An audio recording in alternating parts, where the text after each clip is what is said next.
Hey everybody, just grabbing your attention here. We are live in my favorite training center right by the beach. I hope you can hear me. I've got my earbuds in here. We're going to have a really cool time here because I want to talk about probably my favorite topic. G'day Luke, darling, good to see you here. Going to talk about my favorite topic here, and that is I guess when I'm at my most happiest is when I'm closing deals, when I'm bringing sales on board. Bill Crane, good to have you here.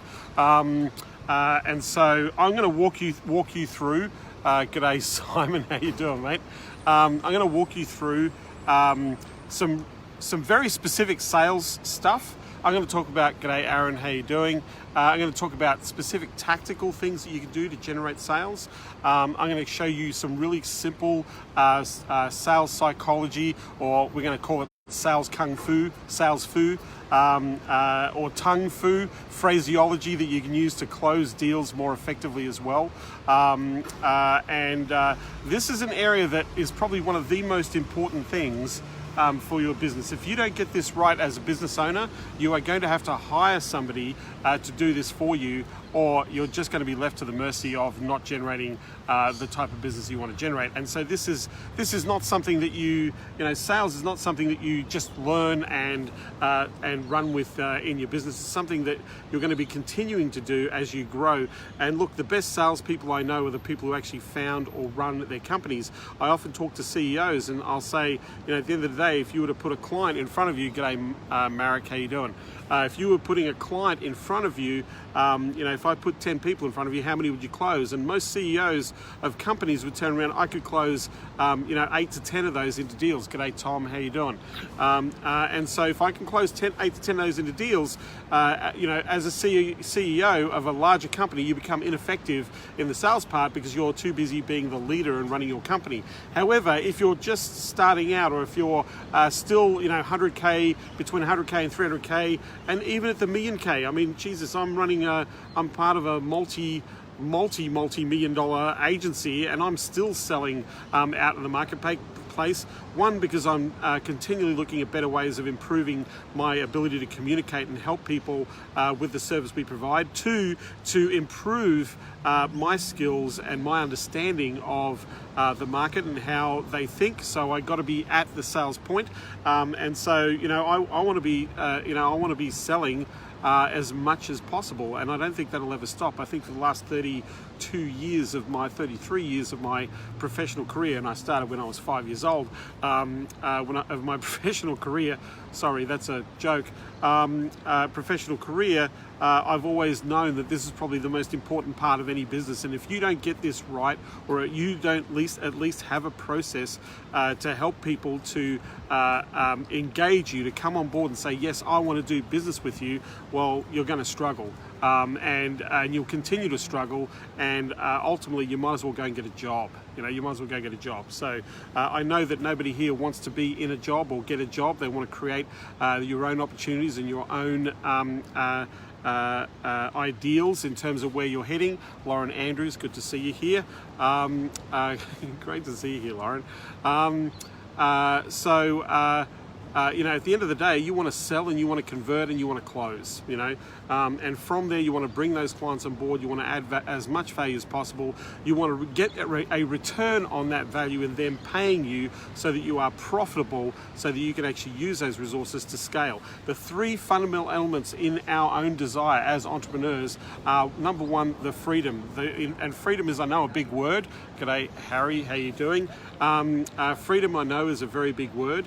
But inherently, as entrepreneurs or people who are starting businesses, running businesses, the reason we're doing this is because we're trying to create an opportunity for ourselves to resource ourselves, to give us experiences beyond what we would get if we were selling our time to helping somebody else grow their business. We'd rather invest that time, energy, and those resources in our opportunity to scale, to build something that supports our aspirations. So freedom is a big motivator for a lot of people. The second motivator is, well, you kind of need the money to have that freedom. G'day Ryan, how you doing? You kind of need that cash, those resources to have that freedom. There's these old world sayings, that money is the root of all evil, and wanting to have lots of money is wrong, and so these are stories that have been told by past and previous generations that are instilled because they came from a place of scarcity. They came from a place of lack of security, lack of financial security, and so from there everything was about constricting, right? And so we have this in the back of our mind that we surely we can't ask for more, or we don't deserve more, or we should be happy with our lot, and I say bupkis to that, right? Screw that, right? At the end of the day, you determine what you focus on most becomes your reality. You want to focus on an abundance of sales, an abundance of opportunities, you're going to get an abundance of sales opportunities. We did a sprint last month over multiple groups that we've had, generated $1.4 million worth of sales in 30 days. In 30 days, there were some people who generated 10 clients. There was one person who generated 10 clients who'd never done that in his entire life in 30 days. And I asked him the question, what was the difference from the month before to the month that you ran in this sprint? And the difference was, he says, you know what, John, all I did was focus on making sales. I did nothing else but just focus on making sales. And just by having that focus and that perseverance, he generated 10 clients. Financially, that was a big game changer, an addition to his business, right? I had another one of my consultant champions generated 10 clients. They added $40,000 worth of recurring revenue in their business in 30 days. Can you imagine putting $40,000 cash that's going to be coming in month to month to month, as long as you supply or support or deliver value to that proposition, and you set that up in 30 days. I'm going to show you how you can do the very same very quickly on this live training. So this live training is about mindset, tactics, strategy, and also I want to make this as interactive as possible. There's a whole bunch of people on here. I know that you're watching, I know you're listening. Mr. Green, good to have you here all the way from the United Kingdom. So I know that and Andy, good to see you here. So what I want to do is I want to make this as interactive as possible. I'm on my phone right now. I am just sitting, the Pacific Ocean is just behind me. Cody Butler, how you doing? Good to see you here, mate. So I guess for those of you who are showing up, and for those who will be watching this later, what I want, hopefully, to help you with, my goal or my aim, is to have you walk away from this training with something that you can actually apply immediately, something you can take action on and apply immediately, and hopefully get an immediate result. G'day Denise, how you doing? Another one, we've got a lot of UK people here, staying up either early in the morning or late at night. John Blake, good to have you here. So I want to help as many people as possible in this live training. Those who are watching this later, my objective is for you to walk away from this training, from this idea, to apply a tactic or a strategy that you can get feedback and a result on. And some of you on this call will perhaps make sales today. Some of you on this call will perhaps make sales today, or at least within the next 24 hours, with some of the tactics that I'm going to be sharing with you. So let's do a reframe on selling. There are a lot of people here who are really good at selling. I've got Cody, I've got John Blake here, I've got Chris Green, I've got a few people here who are amazing at sales, and they understand that they're constantly improving, constantly adapting, and constantly growing. But for a lot of people, they struggle with the concept of sales. And what I mean by struggle, it's purely 80% of this is mindset. Selling is a psychological game. Selling anything to anybody, especially if you have something complex, you have to, it's almost like you've got to read minds. It's almost like you've got to be able to think on your feet, be adaptive in this process. But I want to break down or reframe selling into a really simple model. At the end of the day, if you believe that your product or your service can help somebody get a better result from where they are right now to where they want to be, that you can actually help somebody, not that you're going to sell or manipulate or cajole or force anybody into a situation that they don't want to be in, right? That you genuinely believe that you can help people. Wow, it's 1 o'clock in the morning in the UK. Thanks for staying up so late. Most people are sleeping, some people are learning. Thanks, Ryan, I really appreciate you sharing that. So if you believe that you can help people, right, that's essentially what you're doing in selling to somebody, in that sales process. You're helping people that can get a direct benefit from your result, from what you deliver, and you know that's something that is worthwhile you sharing with as many people as possible who fit the criteria of what you're sharing. So rather than thinking I'm selling somebody, I'm out there going to make sales, I'm helping people. I'm helping as many people as possible to get a favorable result, a positive result from where they are now to in their minds where they want to be, or even to clarify for that, to show them a place which is better than where they are right now. And my product or my service will help them gain that opportunity, right? That's what you're doing. That's essentially what the fundamentals of selling is. A friend of mine once said, sales or selling is a conversation with a purpose. I thought that was very interesting. But ideally, I believe for me, I genuinely believe that I can help people, and that's why I want to engage and see if and allow them to also make that decision to see with clarity that they understand that yes, this is where they want to be, or this is the outcome they want to achieve, or this is something that's relevant and important for them, enough for them to make a decision to engage you to solve that problem, to hire you, okay? That's the frame of reference that I want you to come with at selling. If you're struggling with sales, you shouldn't be. You're there helping. If you don't believe you can help people, then you're not going to. It's not going to work for you. But if you genuinely believe people can benefit from what you do, then the idea or the frame of reference you want to create is one of I am helping you, right? One of I am helping you. So why do people struggle in this sales environment? Because even with all the courses, all the trainings, all the strategies, all the things that you're watching on YouTube and Facebook, and even trainings like this, why do people continually struggle? And the number one thing is inaction. The number one thing I think a lot of people struggle with is they're overwhelmed. They're overwhelmed, and they get to a place where too much information, too many things to take into consideration, and all of a sudden this stops us from getting out of the gate because we've got too many things, too many balls, and we have this thing of overwhelm. And the reason we become overwhelmed, whether that be cognitively that we're aware of that, or whether that be psychologically in the background that we're unaware, subconsciously where we're unaware of that, this stops us from being able to do the very thing that we say we want to do, and that's to help people with our product or service, right? So that's number one struggle. The number one struggle is I believe is that overwhelm of, oh my God, there's so many pieces that I've got to take into consideration here to make this work, and so this slows the process down. The second reason is people are unprepared. There's this thing called the 5 Ps.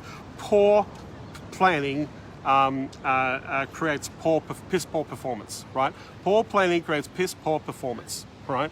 Most people do not have a structure or a process that they follow every time when they go through a sale, right? One of the things that we do in our agency is we know that physical therapists or receptionists who are physical therapists for physical therapy practices are not salespeople. They are not natural salespeople, and so to do this, you require some level of training. So we sit there and say, okay, so what's the most important things that have to happen to schedule a patient into the doctor? Because the conversion rate from somebody picking up the phone and saying, I got some back pain, I need some help with one of a physical therapist, that conversion should be the most easiest and simple conversion possible, but it goes off the rails because they're not prepared to handle the inquiry professionally. And it's the same thing in sales. We've got to have a process that we follow consistently. It doesn't have to be, if it's clearly identified and clearly marked out, which is something that I recommend that you build over time, but initially you just want to make sure that you're covering the bases of what needs to happen to help somebody become a customer. So those 5 Ps, poor planning creates piss poor performance, right, are very valid in sales. So one of the struggles is you just don't have a process and you're not following that process consistently. And if you don't follow a process consistently, then your conversions are all over the place, right, in that structure. So you need to understand a little bit of the sales process. I'm going to walk you through a really simple one on this live training, right? So know your fundamentals. This is really important. If you're going to sell anything to anybody, especially if you're selling a service, you really have to know the fundamentals of how that's going to work, right? What I mean by that is how that's going to work for your client. So for example, I don't do Facebook advertising. I'm not a Facebook expert. I know how Facebook advertising works. I know about offers. I know about the creative. I know about the audience. I know about all those fundamental things. I understand those basics, but I don't run my Facebook ad campaigns. I hire somebody else to do that. Now, if I'm selling Facebook ad campaigns, what I need to do is just understand the framework of the fundamentals that help people get a result with what I do, that help people get a result with what I do. So if I'm going to sell Facebook ads to physical therapists, right, I've got to understand what's the strategy, what's the process, what's the problem that I'm solving, how does this solve that problem? And so the easiest way to do that is to just create a simple mind map. If you don't know what a mind map is, just Google mind map, right, or mind mapping. All you're doing is you're starting with the idea, and where do you start and where it evolves. If anybody's using Infusionsoft or funnel mapping or funnel any software that maps out ideas, it's almost like, okay, great, so we've got to generate some traffic, so we've got to identify our audience, and we've got to craft an offer. From that offer, we've got to actually have a mechanism, right, a landing page for people to go to take an action. That action might be one of four things: pick up the phone and call me, fill in the form to request a quote, download some information, or buy this product now. There's the action that we take in that process in the Facebook campaign. As part of that mapping, we've got to look at the offer, the creative, the strategy to make sure that that campaign has the best chance possible to work. In our case, we have a back pain funnel that we've tested up the wazoo, that we know that if we run $1,000 to $1,500 worth of ads through it, that we're going to get roughly between 80 and 120 patient opportunities, right? And how we do that, we have a landing page. We have a 7-sequence campaign that goes after they opt into going for the appointment, to indoctrinate them, to nurture them, to make sure that they show up for the appointment.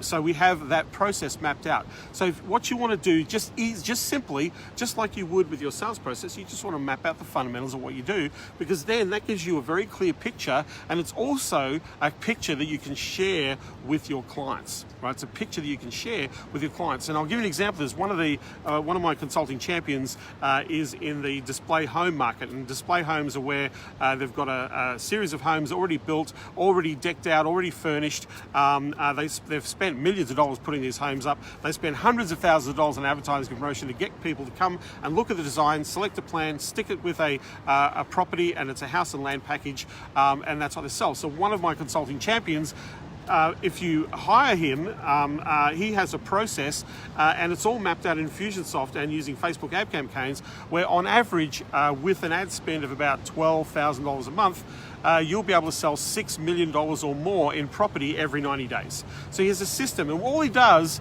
to convert the sale is he sits there and says, look, at the end of the day, you want to sell more of these. You're spending a shit ton of money on advertising that isn't working and isn't quantifiable. You're not following up the leads that you're generating, but people out there are looking for fresh designs. They're looking for new homes, and they want to build homes. So if you want to attract those people, here's the method that we use. And then he opens up his Infusionsoft account and shows the mind map, right? And there's like 80 different connections and emails and downloads and PDFs, and it's just this schematic design of the entire automated process on how he generates, $6 million worth of property sales every 90 days with a $12,000 a month ad spend, right? And when the client sees the mind map, they say, that's what I want. I want that. I want you to build that for me. I want that. I want that system, right? So a mind map shows people, it demonstrates the tangible of what you deliver to the marketplace, and all you got to do is just sit down and literally with a pencil, even you call it a napkin drawing, and just map out what has to happen. So you explain, because a client, you don't need to go into the how-tos, the in-depth how-tos, but if a client sees that map, it's a system and a process and IP, intellectual property, your IP, that they don't have in their business right now, right? So this is a way that you can actually share very easily, where people say, you know what, I want that. I've shown people, talked about omni-targeting and talked about the fact that they can get on the Google Display Network, they can get on Facebook, Messenger, the Gmail email service, the AdWords, Instagram, all at the same time, YouTube, right? All at the same time in one hit for pennies on the dollar. And all I do is say, imagine your business creating a database of customers who are interested in buying your product or service, continually bumping into you on all these channels at the same time.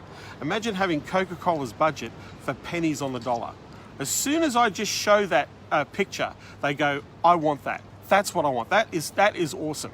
Right? So a diagram, a workflow will always help you, and a fundamentals, what are the basics of the map out that you can show people. So you should be able to draw this on a napkin. I do this on my iPad when I'm on Zoom with clients, and I literally draw it out for real. Right?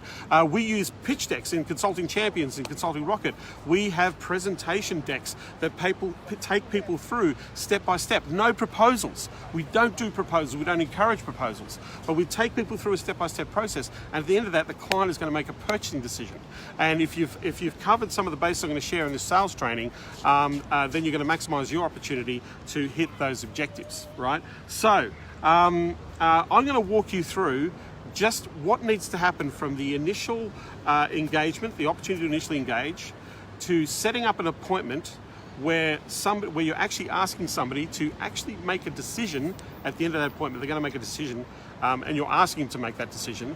And they're going to walk you through the presentation, the simple pitch, and they're going to give you 4 or 5 really simple closes that people just find very difficult to say no to. And then I'm going to show you how to close it off, where you make the client feel like they've made the best decision they've ever made, right? So just so I know you're listening, just give me a thumbs up if you're cool with me going through that process with you while I have a swig of my drink.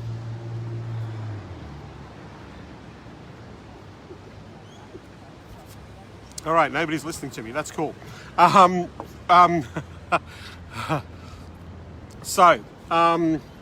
Oh, we're here. Okay, cool. Simon Cry is going like crazy. All right, so let's talk about creating the appointment. One of the things, it all starts with the conversation. We've got a few people. How do you deal with prospects who know more about digital marketing and start technical questions? Okay, so I'm going to have thumbs up, waves, got it. So Andy's asking, how do you deal with prospects that know more about digital marketing and start asking technical questions? And what else is in there? See more and to try and suck as much information out of it. So Andy, this is perfect, because what I'm about to share with you in this entire process kind of eliminates this idea, because at the end of the day, if this isn't important to them, and if they're not going to make a considered decision at the end of your presentation, then you really shouldn't be talking to them. So if this isn't important and they're not sitting and saying, well, if we can figure out a way, we know we need to put something in place, right? We're going to avoid this kind of bullshit. And Andy, a lot of the times you tend to get the exception to the rule. We've all had bad experiences where people have, we felt like we've been taken for a ride, or, half the time that isn't the fault in that is not directed to the person who is being difficult, right? The responsibility for setting up the opportunity starts with you. You walk down that path. You are in control of this situation. You make the decision whether or not you're going to engage somebody in that type of rhetoric, right? This is your responsibility. So one of the things I will say to you is don't focus on the exceptions, because the exceptions always suck. The difficult people, the people that mess with you, the people that never get back to you, or the people that you follow up diligently that ghost you, those sorts of things are going to play on you, right? As normal, the normal course of things. But at the end of the day, you don't allow the exceptions, right, to cloud your opportunity of the conversations that actually are the ones that work for you and that work well for you, right? There's one finger pointing out and there are 3 fingers pointing back, right? This is about you. This is not about a shitty prospect or a shitty client. You are the one that engages the shitty prospect and the shitty client. The shitty prospect, the shitty client, the only time they engage with you is if you don't have a proper filtering or sales process to take them through the process. I ask lots of questions to make sure that I'm talking to the right person. I ask lots of questions to make sure I'm very clear that they've got an objective and they've got an outcome they need to focus on. I ask lots of questions of making sure that, right now, what are you working on that might distract you from this, or how important is this to you? I ask those sorts of questions. And at the end of the day, if we've got a solution that feels right for you, will you be ready to go? right? I ask those sorts of questions. So at the end of the day, I want to make sure that my conversion rate or my ability to help that client on board, right, is at its highest peak. And I want to do that in the shortest time frame possible. Right? I want to do that in the shortest time frame possible, but I also want to do it in as many touch points as possible as well, right? As many touch points as possible, okay? So let's go through the engagement part, right? We've got to make an offer, right? We always have to make an offer. My favorite offer is, let me teach you how this works. You know, do you want to see this, how this actually works? Do you want to see how you can do this, right? This is really important. So I'll give an example with Facebook, and I'll use physical therapy as a thing. Physical therapists are being contacted up the wazoo about Facebook advertising, and one of the reasons why they don't listen or don't buy or don't want to buy from Facebook marketers, right, are because one, they don't understand it, but two, they feel like the people that are asking them have no idea about their business. We did in-depth 1.5 hour interviews with over 100 physical therapists. We recorded those interviews with our team, with our customer service team. It took us 3 months to do that interview with people. In that interview, we asked this question. There are heaps of Facebook ad companies and there's heaps of digital marketing companies that you could have hired instead of hiring us. Why? And some of those would have probably been better than what we are. Maybe some of them might even been cheaper than what we are. Why did you not hire them? Why did you not engage them? And the number one reason they said that they didn't engage them was because we felt they really didn't understand our business. The only reason we didn't hire them, not that we couldn't afford them or we didn't want to afford them, we just felt that they didn't understand who we were and how we did business. That is the number one reason why most people will not hire you, because they believe that you do not understand how they do business, or what their directions are, or what the issues are in their marketplace. That's why a lot of people aren't hiring you, is because they don't believe you.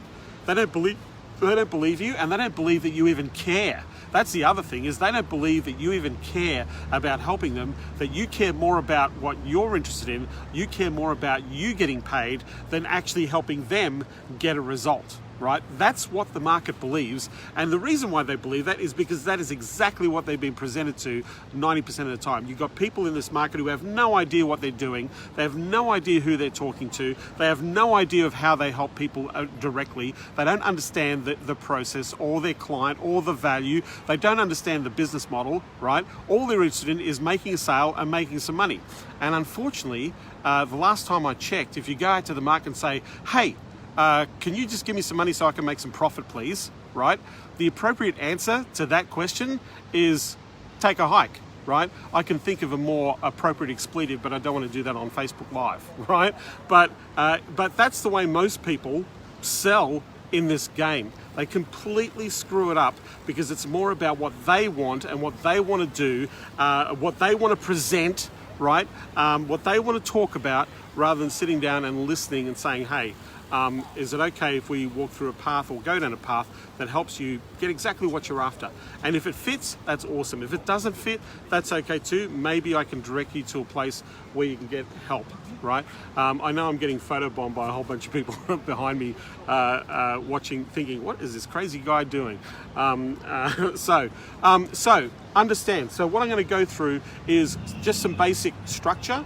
I'm going to go through a really simple script to create an appointment, and then I'm going to go through what I'm going to do in between that moment and making sure that they turn up to the appointment, and then what I would do in the sales pitch, like how I pitch it, and then I'm going to give you some different ways to close, and then I'm going to answer your questions. Okay, so how do we make an offer, right? For me, I've got to understand what is the pain point or what is the problem that they are really having. So there's a couple of things. You want to understand what the frustrations are. If you understand what the frustrations are, then you know, then you can look at the wants. So for example, in the physical therapy space, some of the frustrations are referrals are diminishing. They're losing referrals from doctors. Doctors and hospitals are no longer referring patients to physical therapy practice in the marketplace because they're building their own physical therapy units in-house, and they're wanting to treat patients, and so this is dropping in the market. So number two, lots of competition, big frustration, chiropractors, other physical therapists, osteopaths, functional medicine, doctors are all opening up practices around these people in communities and providing, saying that they can solve people's back pain or knee pain or whatever pain that they have, right? So there's lots of competition, and so in the physical therapy market, they're not first choice. They are not first choice. So let's look at those frustrations. I'll just deal with two of them. So losing referrals, which means I've got to replace those patients somehow. Lots of competition because I'm not first choice. When somebody's got back pain, if I asked you here, if you had a bad back, who would you call? A lot of you, and I'm not waiting for the answer, but a lot of you would say chiropractor or acupuncturist. I'd be lucky to hear one single person here say that they will go and call a physical therapist if they had back pain, right? But physical therapists are probably the best practitioner to help you with back pain. The best practitioner. These guys are one module away from being a surgeon. They spend 6 years in college and another 7 years in professional practice figuring out your body neurologically, structurally, and your physiology more than any other person. In fact, more qualified than most doctors, right? They understand the mechanisms of the body and how to get the body back to normal, right? So they should be first choice, but they're not, right? So frustration, not first choice. Lots of competition, right? Losing referrals, right? So my offer, if I was engaging a physical therapist, is sitting there saying, hey, you know what? I don't know if you've experienced this, but we've seen this with a lot of physical therapists, is the referrals are dropping from hospitals and doctors, direct referrals are dropping. You've got lots of competition in the marketplace, and as a physical therapist, you're not first choice. But if I can just share a really simple strategy where you can get direct access to patients and that we make you first choice when it comes to back pain in your community, can we sit down and talk? Can I show you how that can actually work for your practice, right? If you're interested, just say yes, right? So think frustration. Now, what am I doing? The want. The want is the opposite. So instead of not being first choice, instead of the competition, let's make you first choice. From frustration to the want. From not getting referrals, or if we don't, let's say we don't rely on referrals, let's say we get direct access patients so we don't have to rely on referrals. The exact opposite. Diminishing referrals. Instead of diminishing referrals, let's get direct access patients, right? From frustration to want. So my offer is two things. Do you want to don't struggle with diminishing referrals. Look at a way really simply to get direct access to patients in your marketplace. And number two, don't allow the competition to get ahead of you. Become first choice for back pain or care, healthcare in your community. If I can talk to you about a simple model that we use to actually create that reality or create that system, can we hop on the phone and have a quick chat? That's a quick offer that I would send out to the market. I could make that offer on a phone call, I could make it on an email, I could make it on a Facebook Messenger post, I could do it on a Facebook post in a group, I could do it on LinkedIn, I could do that same offer. Remember, frustration, want. What is the frustration? What is the core of the frustration? What is the want? Thanks, Simon. I appreciate you saying this is so good. So what is the want? So my offer is going to be the want, right? So for example, I'm a big believer in, I'm a strong believer in nurturing your clients, because at the end of the day, if you're building a list of people, there's more money in the back end than there is in the front end. I mean, I built a multi-million-dollar agency just selling email marketing, right? Ryan, feel free to come back to this question. I have a stammer and I currently struggle closing on the phone myself. Okay, so I will come back to that, Ryan. I know people who may have some communication challenges. It is not difficult to overcome them. But I understand and I empathize with what you're saying. And by the way, you know, this whole sales process, imagine being able to do this without actually having the conversation and doing it through chat. Imagine being able to do exactly the same thing and having the conversation on email. It's no different, because what you're doing is you're speaking to the individual. I don't want to go into how that works here on this call. That will be something that I'll probably do on a future training somewhere else. But you can do the same thing, take people through a sales process using email or chat or voice drop, or you can get somebody else to sell for you. That's the other alternative. But Ryan, thank you for asking the question. So getting back to the flow of things, right? I'm a big believer in the back end, right? I'm a big believer in making sure that you maximize your opportunity with every lead opportunity you generate. So one of the things that I know that is working really well for the champions and for the people who do database management and CRM management, email marketing and sales automation, conversions. if companies are spending tons of money on advertising, promotion, and marketing out there, their biggest problem is not generating leads. Their biggest problem is managing those leads and converting those leads into sales. And so that's exactly what I would say. Hey, you're probably struggling right now. You're probably saying that you're getting shitty leads, that you've got too many leads, that you can't manage the leads effectively, right? And ultimately, you're paying for this opportunity and losing sales opportunities doing it. If I can show you a really simple system that will manage those leads automatically and help you convert those deals more effectively for those people who are interested in buying, can we get on the phone and have a chat, quick chat? So frustration, lots of leads, can't manage them. Shitty leads, hate them. Follow-up is really bad. I'm struggling to maintain the flow, right? There's the frustration, right? The solution, well, what if we were to have instant follow-up, where it didn't rely on you, but every single lead was followed up professionally and helped into getting on the call or filling out a form or buying that product? What if we could actually set up automations to provide the relevant information, answer the relevant questions on a consistent basis so every lead is managed effectively? If we could do that, what do you think that'll do for your conversions? If you want to know more, let's just hop on a call, because this is an area that I believe a lot of businesses struggle with, and I know you're already spending money on marketing and advertising. However, one thing that I know you want to do is you want to help those people who are interested in buying your product or services. So can we get on a call so I can show you how you can get a much better result than what you're experiencing right now? Simple message. Very hard to say no to that, because I'm addressing the frustration and then I'm giving the exact opposite, the want. What is the actual want? Frustration, want. So that's the first thing. I'm going to make the offer. Can we have a chat? Yes or no? Now, we're going to go into the chatty phase. So now you've got somebody who's put up their hand, or you've got somebody who says, hey, yeah, I'm happy to chat. Or you might have picked up the phone and called somebody and they've gone, yeah, okay, well, what do you got, right? What do you say, right? So you want to keep this fairly simple. My favorite script, and this is at the 35-minute mark of this training, my favorite script to get somebody to say yes to listening to me is really simple. So when you if you picked up the phone and you got somebody on the phone, right, and let's say you're following up an email or following a message, right, here's what you want to say, really simply. Ryan, look, my name is John Logar. I know you don't know me from Bar of Soap, but if you can give me 60 seconds, you can let me know whether or not we should continue the conversation. Is that fair enough? Right? Hey Ryan, it's John Logar here. Look, I know that you don't know me, and I know this is quick, but if you can give me 60 seconds, you can let me know whether or not we should continue the conversation. Fair enough? Now, I had one of my consulting champions who's really struggled with conversations, just use that script, and he just went berserk with appointments. He went berserk. He went from having no appointments to booking 25 appointments in one day just using that phone script, right? Just saying, look, you don't know me from Bar of Soap, but I just want to touch base with you. I know I shot an email. You probably didn't see the email, but if you can give me 60 seconds, and if I can, if you feel that this isn't right for you, we can get off the call. Is that fair enough? So give me 60 seconds. You can decide whether or not we should continue the conversation. Fair enough. That is the easiest sales phone script to opening the door to having the conversation you want ever.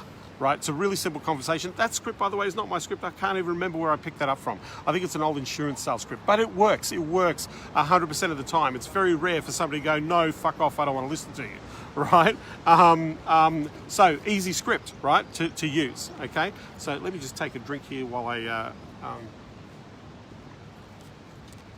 lubricate here for a moment. So we're now in the conversation stage. So you want to sit there and say, look, so for example, if I was talking to an insurance guy, right? Let's say that, and so if I was talking to an insurance guy, I wouldn't be talking to an independent broker. I'd be talking to a broking house that serves lots of leads or needs lots of leads. So let's say, for example, I'm going to do sales automation, funnels, right? So sales funnel.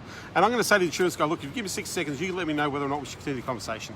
I understand one thing is you get a lot of leads from referrals right now. And that works for you, and that's been working for you forever or more. But at the end of the day, you need more than just those referrals. And ultimately, or ideally, you want to have direct access to customers, or you're perhaps advertising and promoting for leads. And I've seen some of your ads, or I've seen what you're doing out there. Ultimately, you're not converting all those sales. And the reason why is either it's too hard to follow them all up, you leave them behind because you're always dealing with a whole bunch of new sales, right? And so you tend to lose, or you feel that you're dealing with what you perceive to be as tire kickers. Of those three things, which of those three things are happening for you right now? Right? And sometimes it's going to go all three, or you know what? Yeah, we just can't keep up with the leads, right? So my question to you is, I just want to let you know, we specialize in automating the sales process so that every lead is managed, and more importantly, every lead is helped to come back into the buying cycle. Does that sound like something that would be useful to you? Yes or no? Yeah, great. So if there was a way that we can maximize your conversions with those people who already put up their hand who are interested, to drive them back into a situation to be sitting down with you, to looking at the products that you have to offer, would it be worthwhile putting something like that in place? Yes or no? And they'll go, yes, great. So what I'm going to do is, I need to understand where you're coming from first. I also need to want to find out how important this is to you, whether or not the timing is right for you. If I can walk through a few questions to get some clarity around the objective and the outcomes that you're looking for, from there, we can take this conversation to the next step. Is that fair enough? And they go, yeah. Now you can adapt everything that I've just said to pretty much selling Facebook ads, AdWords, everything that I've just said, right? So now I'm going through this next stage of quick discovery. I like to do like a 2-call close, but you can do a 1-call close. Now, on a 1-call close, there's got to be a little bit of indoctrination, a little bit of information that the person has generated from you. They've got an understanding of roughly what they're going to be talking about with you, and then you can walk them through. But the key things that I want to know, and I'm going to walk you through this sales process, right, is I want to be very clear about their objective and their resolve as to why this is important to pay attention to now. Because if it's not important, there's no point in wasting my time, right? No point in wasting their time, no point in wasting your time, because no sale is going to be made. So we need to make sure that, you know, if we're in the ballpark, that at the end of the day, if I share my idea with you, that we're ready to go, right? We want to do this, right? So this is how I set up what I call a strategy session. Now, here's the thing. In my sales process, there is no proposal, right? I want to present and close the deal, right? And so that's what I'm looking to do. Because at the end of that conversation, my presentation will walk them through to say, well, I guess the next step is, let me show you how we work together, right? And we're going to make a decision on the spot, and we're going to sign an agreement on the spot. This is what I do in the sales process, but I want to simplify this for you so that you don't get caught up in the complexity of this idea, right? So I want to just determine the objective, right? So first of all, if I can ask you a few questions, I just want to be super clear if this is right for you and if this is a fit. If it's not, we can get off the call, and I don't want to waste your time, and you may want to do this at some other time. Is that cool? Great. So right now, if I was to ask you, what's not working right now? What's not working for you, right, when it comes to lead generation or when it comes to converting sales? It's, we don't follow up enough in time. We get ghosted. We might have some challenges with our sales process. They might sit there and give me a whole bunch of stuff, right? But one of the questions I like to ask people is, look, at the end of the day, you want to be better off this time next year and every month leading up to that time than you are today. So as a business owner, in your determination for your vision, what percentage of growth rate do you want to experience over the next 12 months? So for example, if I was asking a physical therapist, say, look, you're building this practice, you want to be growing and you want to be scaling. In your mind, in your idea, ideally, what would be an objective that you say that you want to achieve in the next 12 months in the business? And so some people will sit there and say, 30%. I want a 30% increase in revenue. We've got the photo bomb in the background. 30% increase in revenue. So, okay, you want a 30% increase in revenue? Great. What does that 30% represent in dollar value terms? And they might turn around and say, well, for us in this physical therapy practice, it would be $300,000, right? Great. So, what is your average sale? What does the average customer spend with your service? And they'll say, roughly $2,000, okay? So what you essentially need is 150 clients over and above what you're doing right now to make that a reality. So essentially 12 new patients per month, 12 and a half new patients or 13 patients per month to hit that objective over the next 12 months of an extra $300,000 worth of revenue in your bank account over and above what you're doing right now. Which roughly means bringing you 4 patients. So let me ask you, if we were to devise a plan that brought in 4 extra patients per week, 4 patients per week, over and above what you're doing right now, right? And we had a simple process, and we made that plan cost effective so that it paid for itself ultimately, and that you were continually adding those patients and opening the door to generating more referrals directly from patients in your practice, how important would it be for you to implement that type of system? And when would be the ideal scenario? 10 out of 10, if we could see the way or the path, we need to do this right now. 8 out of 10, I've got a lot of questions, but yes, this is what we're in the path for. Or 5 out of 10, look, right now, not really interested, don't really want to achieve that outcome. We're interested in losing money. Which of the three are you? Right? So the person's going to 10 out of 10. So here's what's going to happen next. I'm going to devise a plan on exactly how you're going to achieve that outcome. At the end of that plan, I'm going to ask you, because once I present this idea to you, I'm going to ask you to seriously consider the offer of working together. So is it okay if I ask you to make that consideration at the time that we have this presentation? That you would seriously consider making a decision, if this plan fits and it's right for you, that I can show you how we can work together and how we can proceed. Is that okay with you? Now, I just want to make a very important distinction here on what I just said. I've asked the person to make a purchasing decision at the end of our planning session, our presentation. Right? I've asked them to agree. Whether they do or they don't, it doesn't matter. I just need them to say yes, because when I do the pitch, I'm going to go back and say, remember we spoke yesterday, remember we said that at the end of this that I would ask you to make a decision? Are we cool? Are you still okay with that? Right? And you're going to reaffirm that in the presentation as well, right? So the second caveat is, look, at the end of the day, we're showing you how to add 30% increase in your business, and I would imagine that your wife or your partner or if anybody else who's involved in the strategic growth of this business, right, needs to be part of this process. So do you have anybody, because they're going to get benefit, and more importantly, we want to be able to give them the courtesy to be able to ask questions to get clarity on this plan so that we're all on the same page. So is there anybody else that we need to be sitting down with? Partner, wife, husband, senior team member, director, who, right? We have all the decision makers in the room, right, in this process. So they'll say no, or they'll say yes, right? Because I'm going to ask you again, there's no point in us sitting down if you're going to have to refer this to somebody else, because it'll be a total waste of your time. It'll be a waste of your time. It'll be a waste of our time, because ultimately we're not going to proceed, right? So this is something that I've learned, always have the decision maker there, the person who can write the check, the person who's going to pay for this, not the person who thinks that they're in charge, but the person who's going to write the check, because that's the person who's actually ultimately going to okay whether or not they invest in your services. So let me just recap very quickly. We've identified the objective. We identified how important that objective is. We've said that if we can provide a solution that is amiable, that we have the permission to ask them to work with us, right? We've set this up, right?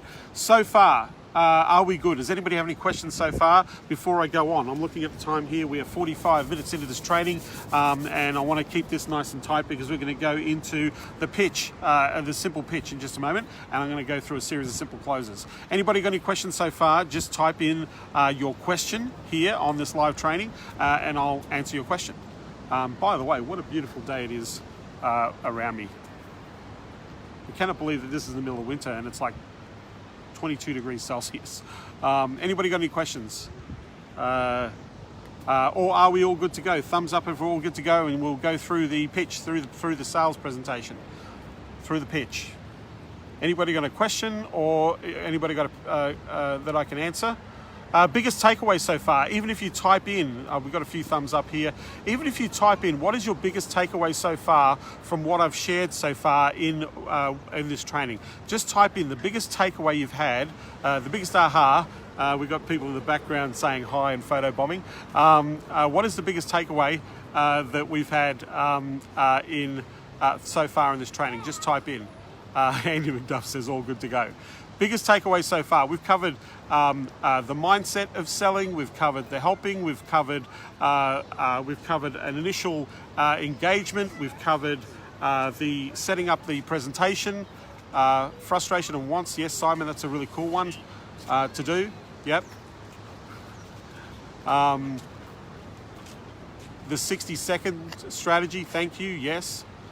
That's always a good one. The 60-second conversation. Anything else? For all of you on this live training, biggest takeaway so far in what I've just shared before I go on? In your head, what's your aha moment? What's something that you're going to apply straight away? I feel like a radio announcer that I've got to fill the space and wait for the responses. I think there's a lag and delay. Biggest takeaway so far? Aaron, the frustrations and wants. It is the most powerful way to get engagement. Know exactly what they want and use that. Biggest takeaway, the 5 Ps, that selling doesn't have to be complicated. Yes, it doesn't have to be complicated. Concentrate on providing value. Absolutely, Tom. Wow, running out of drink. All right, so let's continue with the actual pitch presentation itself. Getting them to say yes to making a decision at the presentation. Absolutely, absolutely. What's the point of doing a presentation if you're not going to make a decision, right? I want them to make a decision on the spot. I want them to buy on the spot. I want them to sign a contract on the spot. I want them to give me money on the spot, right? So I need to ask them, because I just want to build context in why I'm asking people to make that decision on the spot. We are so busy, we are so distracted, that life is so overwhelming for most of us out there that we forget pretty much half the things that we've learnt in the last 48 hours are out the window. So if I don't get you at the optimum time, that means I've got to continually keep you up and informed in your mind as to why you said you wanted to do this, right? And after 72 hours, that dissipates to zero. Like, that goes from I was interested to life took over and everything else is important than what you presented to me, right? So you wanna make sure that you're clear that you're here to help. And at the end of the day, if you can help, then a good time to start would be now. Not in a week, not in 2 weeks, not in a month, not in 3 months, not in 5 months. No, now. We're going to start now because we're serious, right? You've got a problem. You want that objective is something that's important to you. There's a reason why, and it's not happening right now. So when would be a good time to make that objective a reality, right? Alan Kazan says, how do you sell a paid strategy session during the discovery call? Not going to talk about that, Alan. That's a whole separate training that we do in Consulting Champions and Consulting Rocket. My champions and Rockets sell strategy sessions for $500 to $5,000. In fact, we have a guy that sells a $10,000 strategy session. I have a web developer that sells a $10,000 strategy session in Champions. That sort of stuff that is stuff that we do in our private coaching and private training programs on how to actually get paid in advance for your time at a fairly significant rate. And the conversion rate on sales, by the way, is really high. We do paid strategy sessions. We get paid in advance, and our conversion rate is through the roof when we get paid for strategy sessions. But how you sell it, it's kind of no different to how I've been going through and sharing with you the sales process of selling your services, Alan. So if you watch this video again, just apply it to, instead of selling your services, sell the strategy session.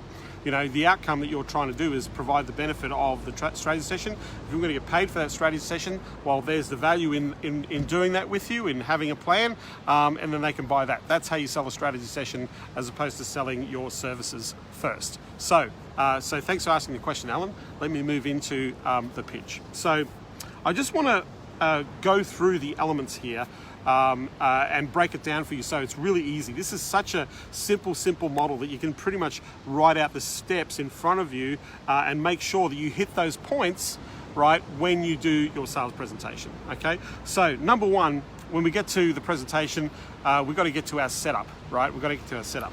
And there's a famous book, or it's not a famous book, it's a book that's out there. It's called Never Split the Difference. It's written by an FBI negotiator. I'm trying to remember the surname. I think it's Voss. Just Google Never Split the Difference.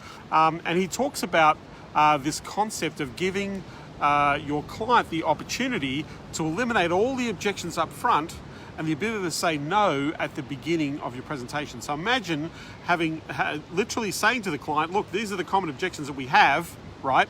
I just want to be very clear that if you have these objections, that there's no point in going further, right? So you can say no, right? I can say no to you, you can say no to me. Let's take the air out of the selling, right? So how do we set this up at the very beginning? This is the setup phase of the presentation. So because you have to explain, this is what's going to happen. So based on what we've learned, based on the conversations we've already had, the purpose of this conversation is to see how we can work together to help you achieve the outcome, the objectives that you've laid out as part of this plan, and this plan that you've been part of. The fact that giving you those details, you're actually following through to you with those details for the client. So first thing, this is what we're going to do. I want to make it very clear that look, this is we've all been to this rodeo before when we've made a commitment to doing this strategy session. You know, at the end of the day that this is a process, this is a presentation, and I want to tell you right now that if at any time you feel that this isn't for you, that you can say no and you can opt out and we can part as friends. Is that okay? And the second thing is, if I feel that this isn't for you as we're going through this, that I can say no to you and we can get on with our days and we can part as friends. Is that okay? All right, so I'm giving them the option to say no right up front. They can say no, but I can say no too, right? These are some of the common objections, right? Time, money, will it work for me? Those sorts of things. These are all things that I want to answer these questions as we go through here. But at the end of the day, do you have any of these, knowing that you're here for a clear outcome and a clear plan, right? Are you cool with us going through to sharing the opportunity of us working together? Because at the end of that, remember yesterday we said, or the day before we said that if we showed you the path to hitting that objective and that outcome, if we have a plan that's going to help you easily put that into place, pay for itself, that I could show you how we can work together and get started today. Are we still okay with that? And they go, yes, right, great. So let's get into it. I want to be very clear about your objective. Right, so this is a part of the sales process. You're going to reiterate to them what they told you. Remember, what you tell them, irrelevant. What they tell you is really important. So your objective is to generate an extra $300,000 worth of income over and above what you're doing over this course of the 12 months. Roughly adding $24,000 a month in extra recurring extra revenue over and above what you're doing in your practice. Is that right? And the guy goes, yeah, that's the objective. That's the important thing, yes? Great. Now, the reason you're doing this is because you want to invest in team, you want to grow your practice, you want to open up a new location. Has anything changed from that objective? And at the end of the day, is this still of primary importance to you, right? So the person's going to go, yes, this is important. Yes, this is our objective. Yes. Okay, great, right? So why? You want to scale, you want to hire a team, you want to expand the location. That's why it's important to you. Great. Now, the bottleneck. What's the bottleneck right now? So the bottleneck is you don't have a system in place to consistently generate those extra patients, so that plan of care. You don't have a way to maximize your opportunity so you can actually scale and grow with new patients. You don't have a system that nurtures those leads or help those leads into a scheduling opportunity with you. And right now, without that, right, you're struggling to get that objective of that 30% growth rate. Would that be fair? Right? You don't have the time, manpower, or resources, or even the know-how to consistently bring those opportunities. And what you're doing right now isn't going to help you get there. Would that be fair? And they go, yep, that's exactly what's going on right now. So what I'm going to show you is a plan that we've developed together. Now we go into so what I've got is the objective, the reason why it's important, the reason why they want to do this, right? And then this is what's holding you back, right? So my question is, what is your plan? What plan have you got in place right now to hit that outcome? And they'll go, well, I haven't got any plan, right? So what I'm going to walk you through right now is a plan that we've developed based on what you've told us, right, together to hit that outcome. Is it okay if I walk you through that plan? And they're going to go, yes. So this is where you walk them through the mind map. This is what you said you wanted. This is what we've got to do. We've got to roughly get 4 patients per week, right?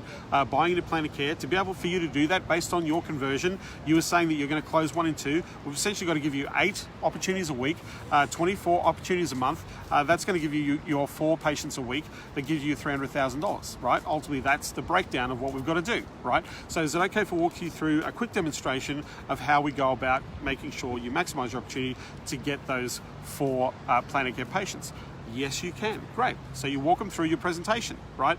Here's the mind map. Here's what we do. Here's how we're going to target. This is our strategy. This is our funnel. This is our automation.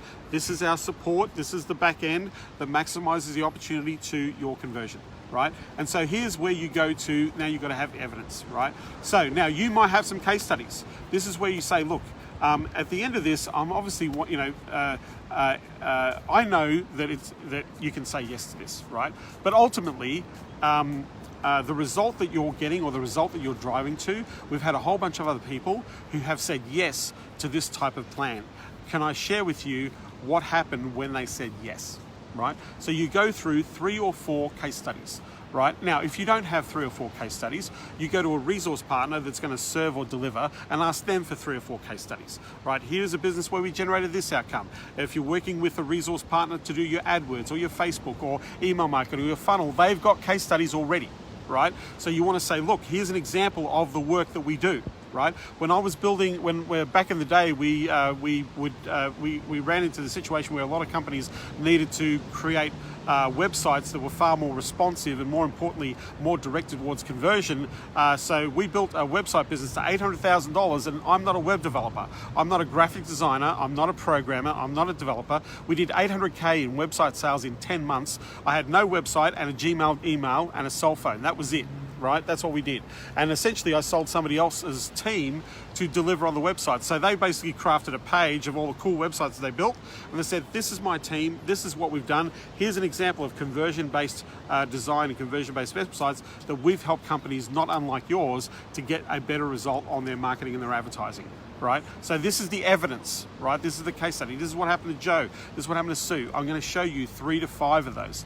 And this is what, so think about the phrase, this is what happens, right, to people who've applied these systems and strategies that said yes, and this is what happens when they said yes. So result, result, result, result, result, right? So here's the killer.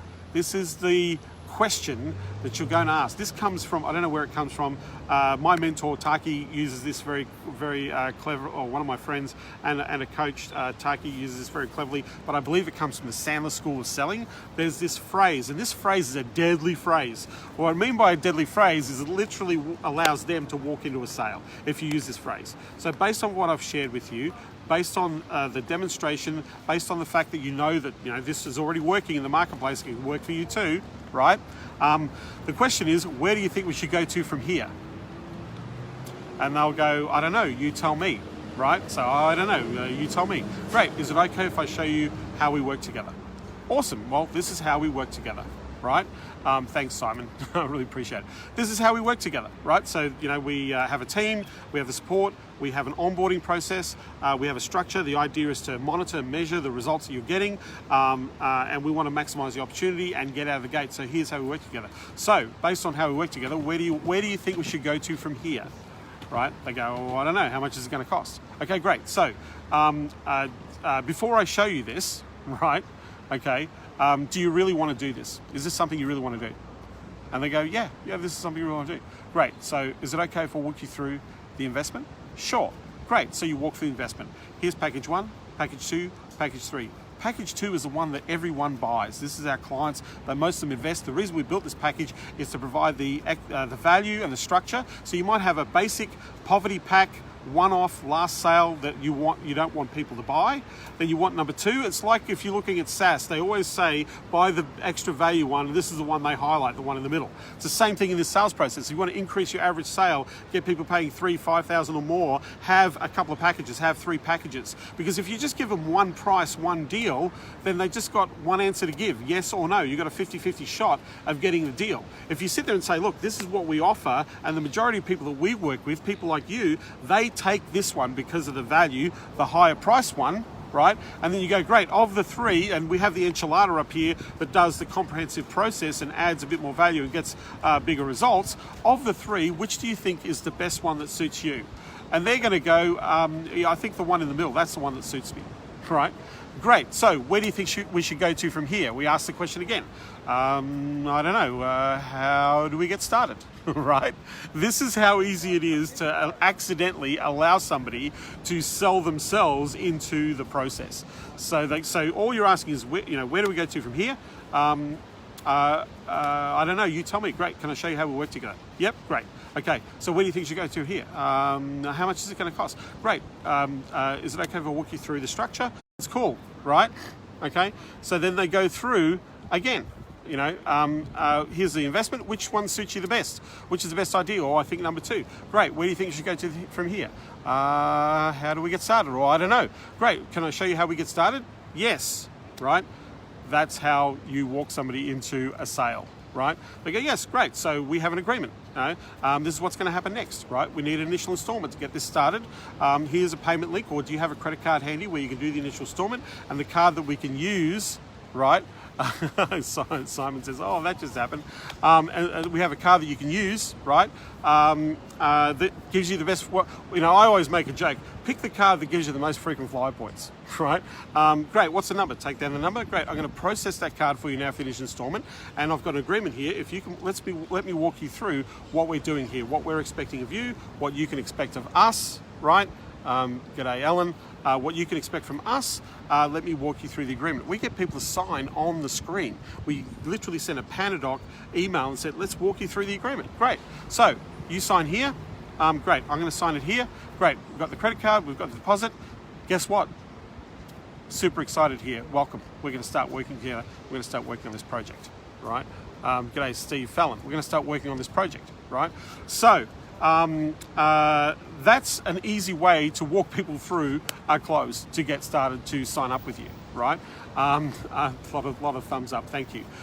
So let's go one step, next step.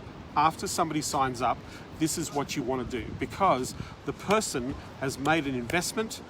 You've taken through a process. They've got excited because they're going to get the help that they need, and so they're on a high. But you've just helped them alleviate their wallet or their bank account of a bunch of money, right? And you've done it relatively quickly, and you have done it relatively easily. Let me tell you, if you follow this process, more often than not, people will literally just walk themselves into a sale. This is the most non-salesy sale that you'll ever get. Another pitch that I like to use is if I'm doing a presentation with somebody and you've walked them through and you've educated them, you've shown them how it works, what they've got to do, and say, look, you can go away and do this. You can get your team, you can hire a team. You need 4 or 5 people to put this together. It's probably going to cost you about $20,000 or $30,000 to do that, or more. What do you want to do? Do you want to go away and do that, right? Do you want to go and do that, or would you like us to do it for you, right? Easiest close on the planet. Do you want to go through the exercise of pulling the team together, getting the expertise, putting all that structure, doing all that in-house, right? Have that up and running in the next 3-5 months, maybe, or would you like us to help you? That is the easiest close on the planet. Would you like us to help you to do this, right? And they'll go, yes. Yeah, that'd be probably a lot easier, right? Because you're the one showing, sharing, and educating in that process, right? My favorite closing question is it okay if I show you how we get started, right? Is it okay if I show you how you and I get started on this? Is that cool? And most people go, yes, right? They literally step into yes. If you've presented the solution, you've answered their questions, most people will go yes, right? You want to get those little yeses, yeah? You're not manipulating little yeses, it's like the next logical step. That's what you're doing in this process. I'm just looking at the time here. Wow, we've been on here for about an hour and 10 minutes. Long training. So we've walked through the entire sales process. We've walked through the step-by-step process of them engaging. We've walked through what happens to get the person to sign up on the spot. And this is the last thing that I would do when a person signs up, right? This is the last thing. I would wait about 10 minutes, get on my iPhone like I'm here with you, and I would use this script. I would send them a video text message, and this is what the video text message would say. Adrian, I just want to say thank you so much for trusting us to help you with your business. I'm getting on with my team to start the onboarding process with you. We're super excited. We're going to be working diligently hard to make sure we get those results for you. But again, I just want to say thank you for being part of, coming to be part of our business. I really appreciate that. I'm really looking forward to working with you. Right? You do a quick thank you text message at the end when they've decided to come on board, right? So that you have that little wow factor, customer experience, a little bit of emotional connection to say, hey, look, I just really appreciate the fact that you're trusting us to help you with your business. My team and I are going to do everything humanly possible to make sure that we get those results for you. And ideally, we're really looking forward and really excited about working with you. Thank you. And then you just send the text message. About 10 minutes after you close the sale. Whenever you close the sale, send a personal text message to say, thank you. Thank you for being a customer. Thank you for trusting me. Thank you, right? Nobody thanks anybody, right? Somebody's going to give you tens of thousands of dollars. You want to say thanks. Most people don't thank anybody, right? You might as well. The simplest thing, and it costs you nothing. That little text message, right? They're going to go, wow, right? They're going to go, wow. And then there's a whole other thing that starts once you onboard the client, because you've got a process you have to go through. So there you have it. There is the sales process. There is the sales structure. There is the process to make it easy for a person to walk themselves into a sale. I've given you 4 or 5 different closes that you can use to close the deal on this training. What I'd love for you to do is, here's what I would do if I were you, and then I'm going to open up to questions for a few minutes, because I know that you've been here for quite some time, and I know there's going to be a whole bunch of people watching this video. So things that I would do, if there's anybody that I've spoken to or any deals out there, I would go back to them and say, hey, can I just share with you, or is it okay if I walk through with you maybe how we can make this thing work better for you to get better results, and reignite them in the conversation. That's the first thing. Second thing, think about that frustration and want strategy. Think about what your customers are struggling with, right? So that you can actually take them in through a process of, is this something you want? Is the desired outcome that you want? And if I could show you a way to get that desired outcome, can we sit down and look at ways in which you can implement it? Is that okay with you? That's the offer that I want you to make out of this. If there's anybody that you're following up that you've been sitting there, or maybe they're even ghosting you, the thing that I would do is send out a quick email to say, hey, look, we're super excited about this idea of helping you. We know that we can help you get a result. Are you still interested in going ahead? Are you still interested in going ahead? You'll be surprised that some people will turn around and go, yes, right? That's how you can make a really fast sale today. Go and follow up all your past pitches that you haven't followed up diligently, and ask them to go ahead. There's one thing that I will say between the initial inquiry to the actual presentation. You want to do a little bit of indoctrination. Before the scheduled appointment for your presentation, you want to follow up with a quick message and say, hey, super excited, really looking forward to sharing the plan with you. Looking forward to seeing you on the call tomorrow at 3 o'clock in the afternoon. Make sure you remember to ask me about the idea of how we're looking at improving conversions, or make sure you ask me about the idea tomorrow on how I know that we can get a better result from your advertising, or show me or ask me on how we can improve those conversions that we talked about in our meeting, right? So you're reminding them of something for them to do, to ask you, so that you increase the chance of them showing up to your appointment and your presentation. So with that, I'm going to shut up a little bit. I'm going to answer your questions. There's a whole bunch of people who've been sitting here watching. I don't know what the time lag is on Facebook Live, but if you want me to answer a question, I think there was a question up above here. Up above, Andy McDuff, thank you. Who was asking that question? Somebody was asking me. Okay, so Ryan, you have a stammer and you currently struggle closing on the phone yourself. Should I start outsourcing my closing phone calls? You can do that, Ryan. That's one thing you do. I think, look, I like what you just said here. Should I use the stammer to my advantage? I think a stammer is not a hindrance, right? And people, are very understanding. They're understanding. I mean, they get it, right?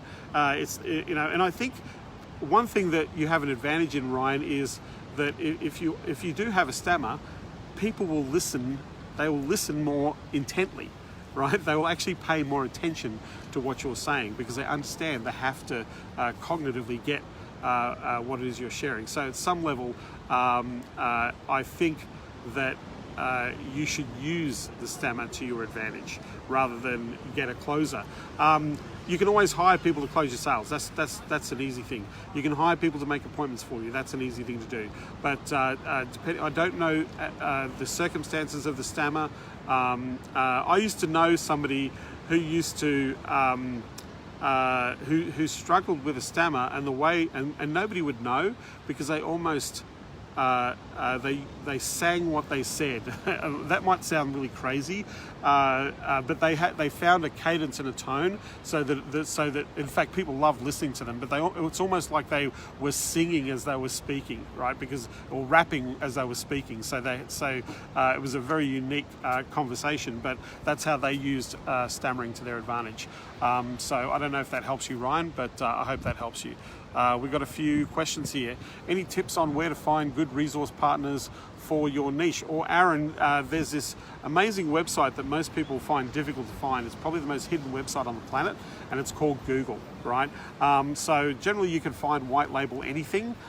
You can find resource partners on Upwork, on Fiverr, on Freelancer, on there's a thing called jobrack.eu out of the US.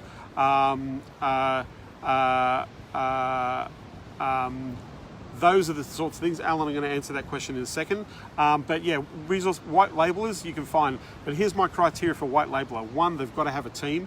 2, they've got to have a number of clients, at least 20 clients that they're managing. And they have to have the capacity and the capability to grow, which means they train their team. They've got systems and processes to train you to how to sell their services better so you can generate margin.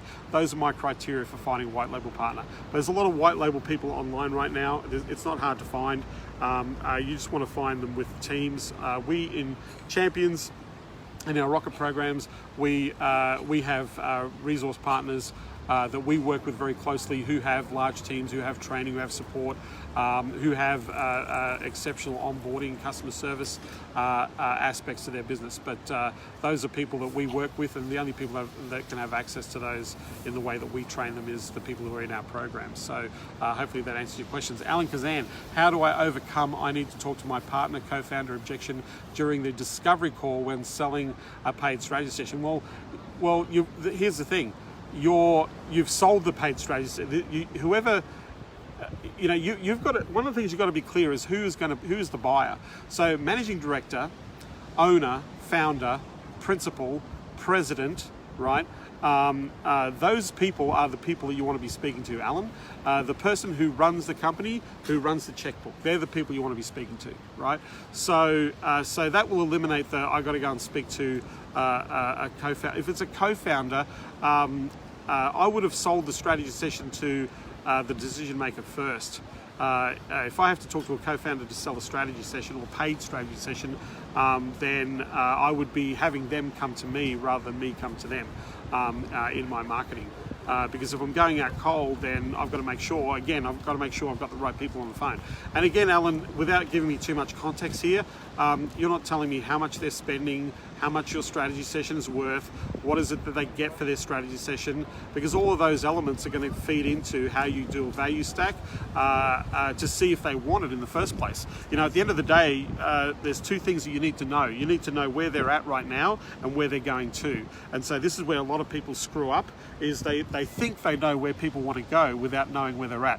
So the optimum way of selling a strategy session, Aaron, is to say, look, it's important if we were to devise a plan and a process and a structure for you to make sure you hit that objective or those outcomes. So to do that, we charge people $2,000, $3,000, $4,000. If you decide to work with us, we'll put that money towards the engagement. If as an initial part of the installment, or you can take our plan and you can hire somebody else to do that for you, or you can do that in-house. You get to choose. So you set it up that way. So, do I need a partner to buy a strategy plan? Well, let's look at the context of what you're selling to be able to make that a reality. Okay, so hopefully that answers your question. Aaron, any tips on where to find good, I've answered that question. Adrian Braithwaite's watching. Anybody else?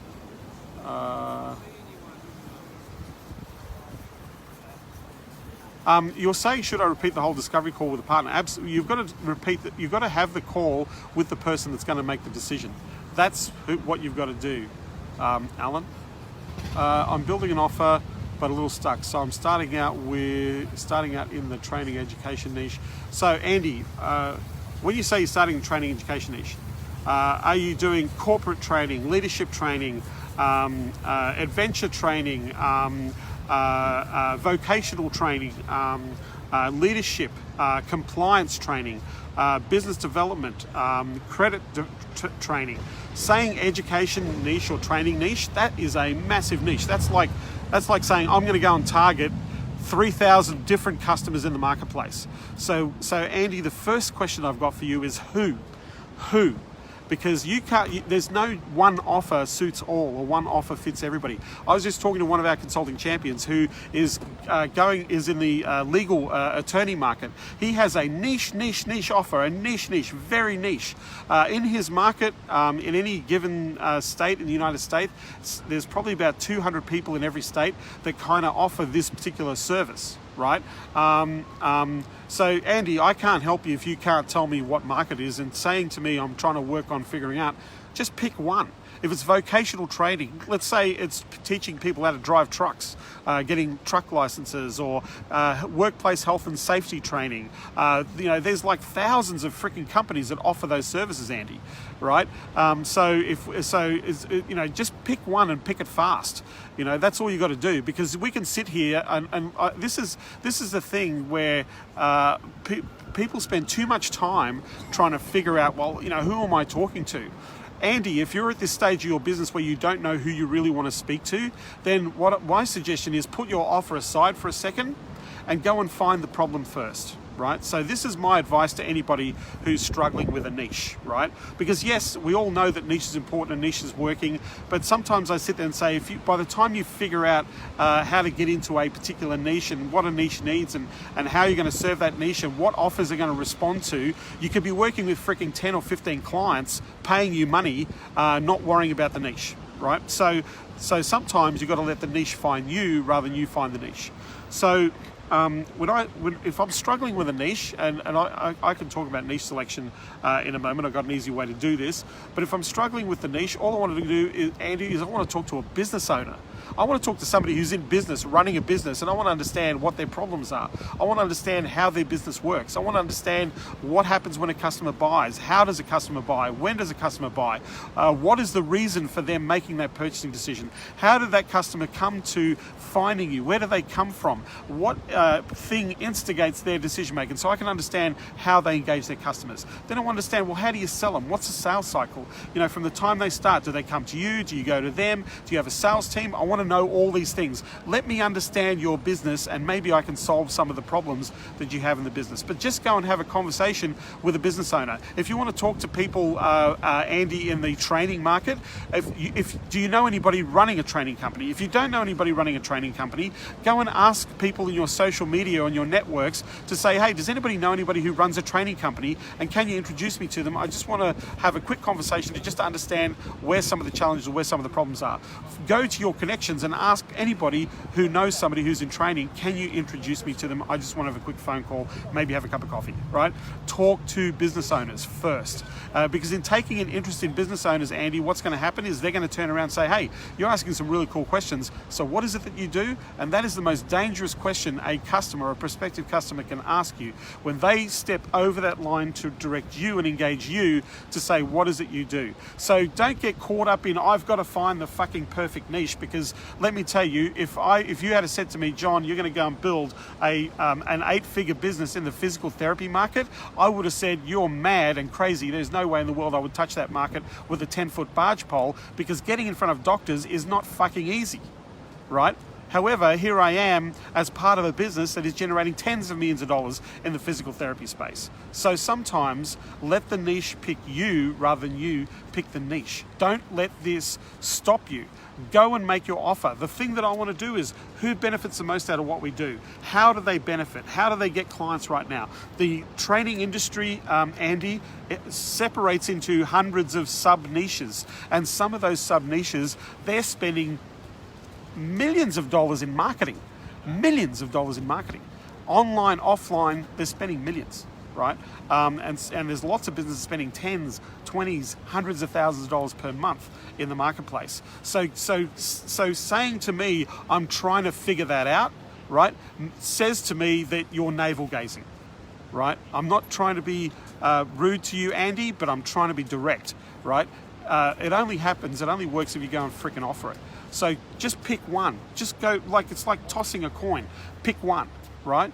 And then, great. Who do I know that knows somebody? Because if I don't know anybody, I'm going to go to my network and say, does anybody know anybody in this market? No? Or do you know of somebody who knows somebody who can introduce me? So if I can't figure it out then I'm going to go I'm going to go to the association of that market. I'm going to ask that association, does anybody know? I just want to touch base. Who would be the best person to speak to about what's going on in this industry?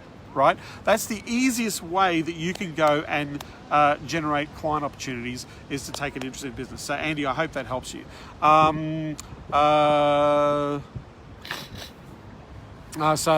Great advice. Thanks, John. I've already done the omni-channel marketing for trade and vocational schools. Great. So go to vocational schools with the offer and say, hey, this is a way that you spread your opportunity by getting a better result with your marketing opportunities. That's a perfect one for you, Andy. Terry Collins, how would you go about starting a client reactivation business? Watch the training that I did yesterday, Terry. Just watch it and then go and offer that to people as a service, because in there I gave you 3, 4, 5 different campaigns that you can go to the market and offer as a service and say, hey, would you like to run a reactivation campaign, generate some revenue with existing clients? I'll take care of it, run the campaign for you. Watch yesterday's training. It's in this feed here in this Facebook group. I literally went through a bucket load of ways that you can actually do that. So how do you start it? Go and offer it. That's how you start this business. Go and look at businesses that have lots of inquiries. Go and look at businesses that actually capture data, if they're running ads online, they're obviously generating leads. So they're the people you want to go to first. Is saying, hey, right now you're getting a whole bucket of leads, and you're probably, one of the things you're struggling with is to close them. If I could show you a really quick way to get out of the market, g'day Warren, how you doing? If I could show you a really simple way to get in the market to close those deals, what do you think that'll be like, right? So go and do that. Hopefully I've answered your question. Any other questions? Any other questions about sales process, closing deals? I'm happy to answer this question. I will take one more question before I get on this call, because I've been here for nearly 90 minutes. Wow, longer than what I thought I was going to be here for. By the way, love to know what your biggest takeaway from this training has been and what you're going to apply. What's the one thing you're going to apply in the next 24 hours from this training? If you can type that in here.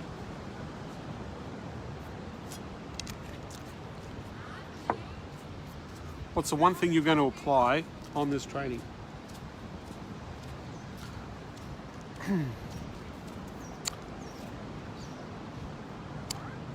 Yes, no, maybe nobody's going to apply anything. What's the one thing, what's the one takeaway that you're going to apply out of the training that we've provided today?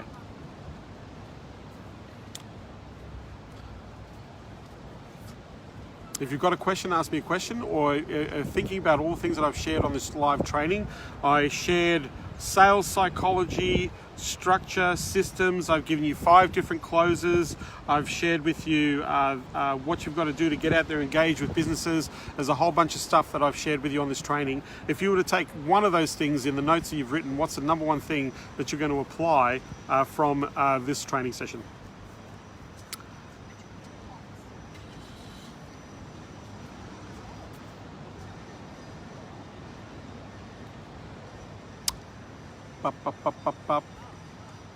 Nope, not going to apply anything. That's cool. I understand. Take action. So Terry Collins, when you say take action and stop overthinking, what is the exact action you're going to take? What's the exact action you're going to take? It's all very good saying I'm going to take some action, I'm going to stop overthinking, but that doesn't mean anything, right? What is the action? That's what I'm after. Get my offer crystal clear and start connecting with my target market via LinkedIn. Yes, absolutely, Andy. And your offer is already clear for you, mate. We've already outlined this in the last couple of calls. You should have a very clear offer to go to the market with. So absolutely, I would do that, yeah? So Terry, yeah, take some action and stop overthinking. Well, yes, but what is the actual action? Ryan, I am. Cool, that's awesome, Ryan. I don't know what you are, but thank you for saying that, yeah? If you were to take away, look at your notes, if you were to take away one thing, what are you going to do straight away? What can you do straight away that will move you towards having an impact? Otherwise, I'm going to answer you. I'll take one more question, but if you can let me know what you got out of this, that'd be great. If you want me to do more of these trainings, just say yes. If you don't, if I'm wasting my time with you, then please tell me I'm wasting my time. Creating a mind map for a campaign, absolutely, Brandon. That's a great way to share that with people. In fact, what you want to do, I would go and arrange a meeting with 4 or 5 people and say, hey, can I walk you through exactly what it takes to get it done in the service or what you provide to the marketplace? Just show them. You'll be surprised. Some people will sit there and turn around and say to you, hey, how do we do this? Yeah, it's one of the fastest way to get a client. Ryan, going to start getting on closing phone calls myself and not worry about. Yeah, absolutely, man. Absolutely, Ryan. Ignore the I am comment. Okay, Ryan. Yes. Yeah. Okay. All right. If you got a lot out of this, those of you on this call or those who are watching the video, if you want to share this, feel free to share this with people because I know a lot of people struggle with sales. But if you'd like to me to do more training, just chime in, turn your notifications on because I'm going to be doing more of these. I know that I've done 2 in a row, but I just, I don't have the time to do this every single day. If you want to know more about how I help people to actually put this into place and see my actual tactics and strategies, just go to the website consultingunleashed.com. You can go and book a call with me on my calendar. I do have some spaces. If you're serious about really scaling, leveraging, getting this up and running quickly, you want to go and generate between 3 and 5 clients in the next 45 days, then I would highly recommend that you have a chat to me. Just go to consultingunleashed.com, book some time on my calendar. I do have a couple of spots. Tom, craft an offer, get it out to the market. Absolutely. Get specific in my niche. Yes, the more specific, Tom, you are to the person who is receiving your offer, the more likelihood you have of them converting into a sales opportunity. That's a really important distinction. The more clear and the more specific you are about the offer that you're putting out there in the marketplace, the more likelihood you have of getting a sale. We're super clear about who we work with. We don't work with just any physical therapy practice.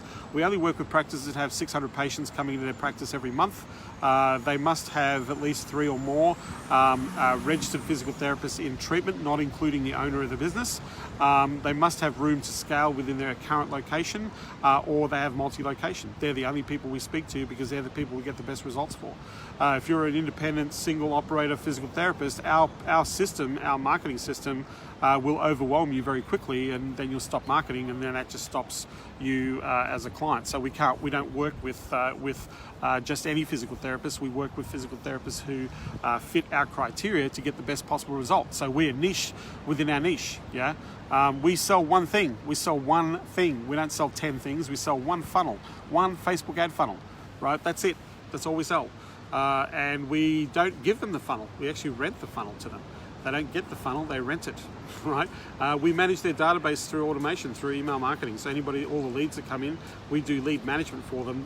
When you say lead management, we're not physically managing the leads, we're electronically managing the leads, right? For them to maximize conversions, yeah. So we do that with our customers and with our markets, yeah. So that we don't, again, that adds value, and more importantly, that improves their conversion opportunity. But we only sell one thing. That's it. One thing. I'm guilty of struggling my niche. Tom, who else here? Like I'll do this for 5 minutes. So Tom, if you and I can do a little bit of role play here whilst we're on the live. What businesses? So Tom, first of all, Tom, I need 3 really simple things from you, right? What is it that you do? What is the service you offer? What types of businesses would benefit from that offer? Just a list of 2 or 3 types of businesses would benefit from that offer, right? In terms of helping them get a result. Just tell me what you offer and what types of businesses would benefit. Not one business, but types of businesses. If we do Facebook advertising, B2C, right now we do it in a health niche. So we know we could do it for chiropractors, for osteopaths, we could do it for functional medicine doctors, we could do it for stem cell. We know we can take the same process right now and do it to 7 different people, or more than that, probably about 30 different people just in the functional medicine market, in the therapies market, right? So we know that, right? But tell me what you do, Tom, and tell me, some of the types of businesses that would benefit. Is it retail? Is it service-based business? Is it professional practice, engineering, architecture? Just give me three. So tell me what you do. Hopefully you're hearing this, Tom, because I'm waiting for the response. So I don't know what the delay is, but tell me what you do. What do you offer? And give me three businesses that you believe would benefit from having that offer. Just tell me what you do. Give me the three businesses. 1, 2, 3. And if you can do that as quickly as possible, because I'm thirsty. I've run out of lubrication for my throat. So, what do you sell, Tom? And just give me three businesses that would benefit from what you sell. 1, 2, 3. If you can put that on here or type that on here. So, I started with PPC for home remodelers and have gotten no traction. Okay, looking to pivot to a different niche. Okay, now you didn't answer my question, Tom. My question, so AdWords is awesome, right? AdWords is everybody. By the way, AdWords is probably one of the number one fundamental things that I would go to most markets, either you're B2C or B2B. So, and home remodels. So if we look at that market, right? What I asked you for, I didn't ask you for where you started. All I asked you is what is the service you're selling, and tell me three businesses that you think would benefit from PPC in your mind. That's all I want, right? So I'm trying to help you here, Tom. Let me help you here. So if you're doing AdWords, which is a fantastic service, by the way, right? Phenomenal service, because people need leads, right? And it's where people are looking. It's on Google. The majority of searches, that's where they start, right? And then it filters from there, right? So home remodelers is such a broad niche, right? Because there's kitchen remodelers, bathroom remodelers, extension people. There's three niches right there, right? There's cabinet makers. Then you've got the products for the remodeling projects. You've got glaziers, you've got flooring, you've got, there's like 7 niches there. But I want you to tell me, Tom, just 3 types of businesses you believe would benefit from AdWords, from PPC, pay-per-click, whether it be AdWords or Facebook. I don't know, I think it's AdWords that you're saying, right? 3 businesses, Tom, just 3. That's all I'm asking for. You can even copy the ones that I gave you. Help me out here, Tom. I'll wait. Yeah? Because I'm going to show you how to get these people straight away. If you give me 3 people, 3 types of businesses, Tom, I'm going to show you exactly what to do to go and get them, and everybody here can follow what I'm just sharing with you. So if you can help me out here, Tom, I am trying to help you to get business. I'm trying to help you to get a customer in the next 24 to 48 hours. So if you want a customer in the next 24 to 48 hours, if you can help me out here, just give me 3 businesses. 3. I'm going to show you how to get them, how to engage them, and what to say. I cannot do any better than that. Kitchen remodel, bathroom remodel, basement finishes. Okay, so 3 different markets. So there is a website, it's called Houzz, HOUZZ.com, HOUZZ.com. You can actually go into the top 20 searches in Houzz are paying $2,000 a month to be in that directory, and they also pay per lead. So that means these people are spending money on marketing. They know that people who are looking for their services are going out there to their marketing. Now you can do this with a kitchen remodeler, a bathroom remodeler, a basement finisher. It doesn't matter who, but that's a list of people you can go out to. You can find their website. In some cases you'll see phone numbers. You can actually call them and say, hey, who's the person that deals with this? So you can find out very quickly. You can get a list of about 30 people in the space of an hour if you wanted to do this, Tom, right? So one of the things that you said to me is I'm finding it difficult to get traction. Getting traction means that to me you're trying to put pieces together and it's just not coming together, right? So we just want to keep this really simple, right?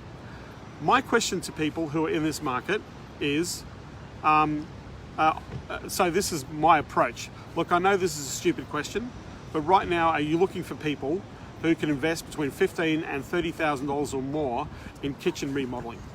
But before you say yes, my question is, can you handle an extra 4 jobs per month? Can you handle an extra 4 jobs per month? Just yes or no. Now you can do that to a kitchen remodeler, or a bathroom remodeler, or a basement finisher, right? So right now, I know this is a dumb question, but one, are you looking for remodeling jobs that right now that people are interested in hiring you for? And two, can you handle an extra 4 jobs a month? Can you handle extra 4 jobs a month? Right? Just yes or no, right? If it's a no, it's a no. If it's a yes, I'll guarantee you that anybody you approach, Tom, somebody is going to go, yep, yeah, I can handle 4 more jobs. Great. Is it okay if we get on the phone and just have a quick chat, just to see if the customers that I can bring you for those 4 jobs are the right fit? Is that okay with you? That's your next step. If they say yes, can we just hop on the phone? I just got a few questions to make sure that, you know, the 4 jobs or the 5 extra jobs that you're looking for per month are the right type of fit, and that this is for you. Can we get on the phone, yes or no? Right? So that's the second step of the process. Now, when you get on the phone, say, look, I know you're busy and you're probably slammed with a whole bunch of people who come to you offering you customers, right? But ultimately, I know right now you're spending money and you're probably not even handling the leads that you've got. But you want to build a customer base of people who are putting up their hand and say they want an estimate on the job. You want people who are serious about an estimate, who are seriously considering hiring you to remodel for their home or for their commercial space. Would that be fair? Yes. Right. So my question is, you're looking for new jobs? Yeah. Great. So can we sit down, right? If I can devise a plan that will show you how we can get 4 or more jobs per month, right? Consistently for your business, right? And I know that that's going to add, that could add anywhere between 30 or 50 or 100,000 plus in sales, right? If I can sit down and we can devise a plan for you to have that, are you interested in the idea of working on that type of plan? That's the question, right? So you can offer that to those 3 markets. That's what I want you to do today, or do it first thing tomorrow if it's nighttime for you, wherever you are, Tom, right? I want you to reach out and say, do you want this? I want you to reach out and say, look, can we sit down and talk about this, right? And then at the end of the day, can we get serious about it, right? That's the offer you want to make, Tom. So hopefully you've got that. For those of you who are listening to this training, I've kind of outlined a very simple process that you can do for pretty much any market, right? Find out exactly what they want. Most kitchen remodelers, especially sizable ones, the guys that are spending money on things like house.com, on the aggregator pages, they're the ones that are looking for jobs. So the other caveat to that is, rather than sharing the jobs with others, sharing the other job opportunities, what if we actually gave you direct access and you were the only person that was able to quote on the job, right? If we gave you direct access to people who are interested, who need an assessment or an estimation or an estimate for jobs, or a quote for jobs, right, where you're not competing against somebody else, that you own the lead, right, or you own the opportunity, can we share that with you, right? So that's the question that I'd be asking. So Tom, you've got 3 markets, you've got 1 offer, you've got 1 follow through. I want to hear, post in this Facebook group what action you took from this training, Tom. I want to hear from you. And I don't care if you took no action, put it in here. Say, hey, still stuck in my head, didn't do anything about it. That's okay, Tom. I understand life, right? My question to you, Tom, is how badly do you want this, right? Are you prepared to build the business you want to build and move forward? Because you've got to get out of this overwhelm. And one thing that I will say is stop listening. I know this might sound arrogant or silly for those of you on this call. You are probably listening to half a dozen people or more giving you tactics and strategies on how to go and engage and market and sell and all that kind of stuff. If you just stopped for a week, stop consuming ideas, stop consuming tactics, stop consuming for a moment. If you want to use this training, but follow through on taking the action on just 1 idea. Fuck everything else and fuck everybody else and listening to all their bullshit of how they're going to save the world for you. And I'm not here to save the world. I'm here to give you the truth, and I'm here to try and help you out to get the outcomes that you're looking for.